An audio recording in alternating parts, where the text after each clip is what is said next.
During the early weeks of 1935, Dr. Bach must have realized just what he had taken on.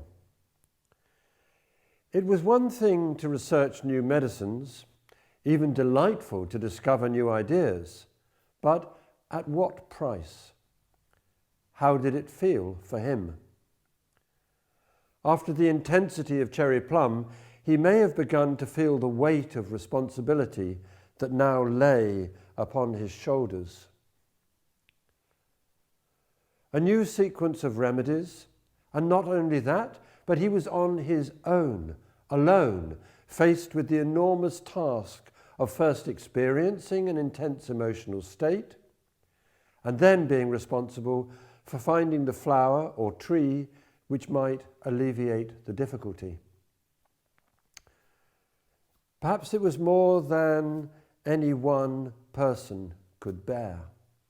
And then, abracadabra, there he is already in the state of responsibility, feeling overwhelmed, the next remedy state that he is to discover, elm. Now you might think that I'm making this up, but see what Bach writes in the description for elm. Those who are doing good work, often for the benefit of humanity. There may be periods of depression when they feel the task is too difficult, beyond the power of a human being. Elm is a hard wood and one used for utilitarian furniture and traditionally used for coffins and burial. So there is a sense of finality here. And while Bach speaks of depression, there is also a sense of loss of faith in oneself, of being isolated, alone, of the despair that comes from the impossibility of achieving the goals that we have set to ourselves. It's no easy matter. And how might we see the answer to such a state of mind? What is there in the elm tree to answer the doubt? For one thing, there is a massive tree that lives 100 years and more. The trunk is a powerful column, more than 30 meters tall. It is, or rather it was, a very prominent feature in the landscape, what we might call a parkland tree. During the late 18th century, at the time of the enclosure of common land, it was extensively planted as hedging. It would be coppiced and pollarded, cut down to make the hedge, and then, because of the habit of suckering, sending up new shoots from the roots, it thickens the hedge to become secure against animals entering or leaving the field, like a fence. We can say that it was prominent in the landscape because in the 1930s, Dutch elm disease began its process of destroying all the mature elms in Britain. We do not know what was happening in Sotwell and what Dr. Bach may have seen in 1935.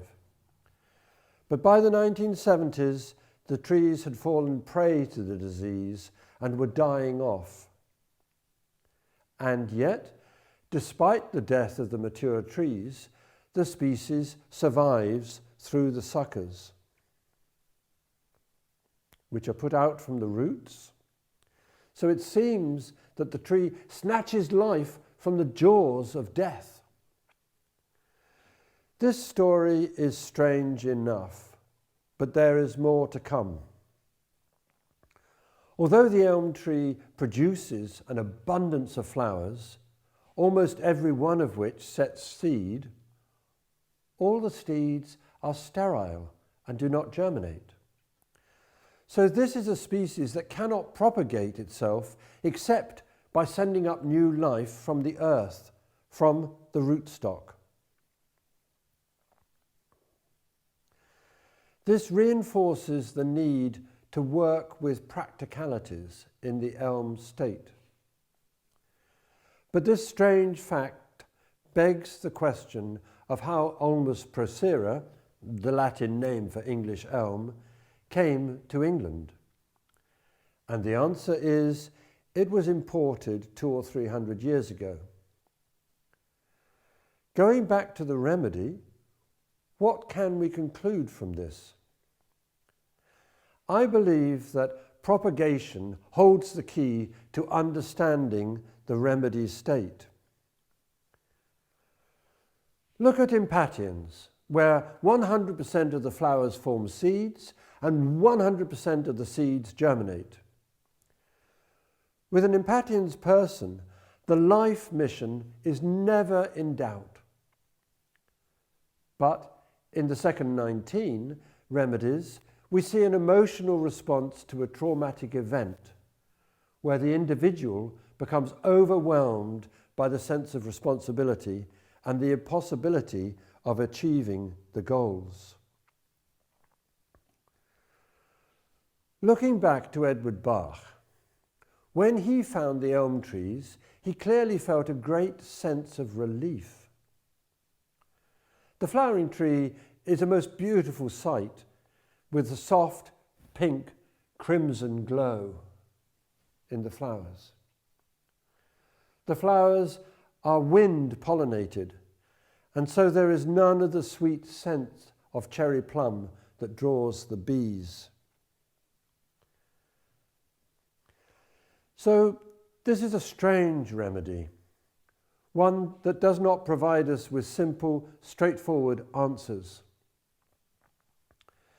Perhaps it widens out into a sense for the interrelatedness of all life forms. The disease is spread by a beetle that carries toxic fungus, and that's what kills the trees. And yet, strange to say, it is the tree itself that induces its own death by blocking circulation of water and sap in an attempt to stop the fungus from spreading. One other thing is worth noting. The trees flower before coming into leaf, and indeed the young green seeds look like leaves. These slowly dry and turn brown. So at the very moment of spring, when all the other trees burst into fresh green leaves, the elm tree looks as though the new leaves are turning brown. They appear to be falling to the ground like a reversal of the season. So again, there is a strange narrative here of hopes dashed, of expectations disappointed, and the sense of failure. And yet, Bach chose this tree to make the remedy to help just such conditions.